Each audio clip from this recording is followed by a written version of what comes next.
22 দিনের নিষেধাজ্ঞা শেষে ফের কর্মব্যস্ত জেলেরা।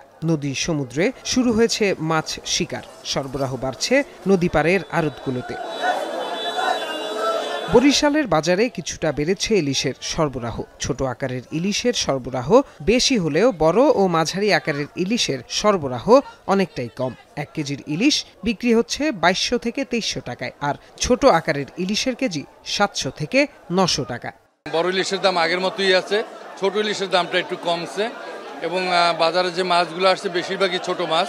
অনেকদিন পরে মাছ আসছে অবরোধের পরে, কিন্তু মাছ মোটামুটি বাজারে দেখা যায়, কিন্তু মাছের দাম অতিরিক্ত, দাম কমেনি। বাজার আগের মতনই দাম যাইতে আছে, এই হলে মেনে মাছ যদি বাড়ে তাই দাম আরো কমবে।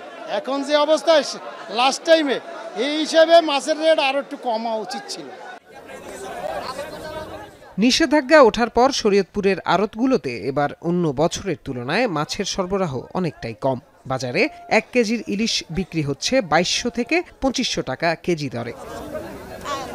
পটুয়াখালীর বাজারে সামুদ্রিক মাছের সরবরাহ বেড়েছে। এর প্রভাবে কেজিতে 70 টাকা পর্যন্ত কমেছে চাষের মাছের দাম। তবে চড়া রূপালী ইলিশের দাম 400 থেকে 700 গ্রাম ওজনের ইলিশ প্রতি কেজি বিক্রি হচ্ছে 1200 থেকে 1400 টাকায়।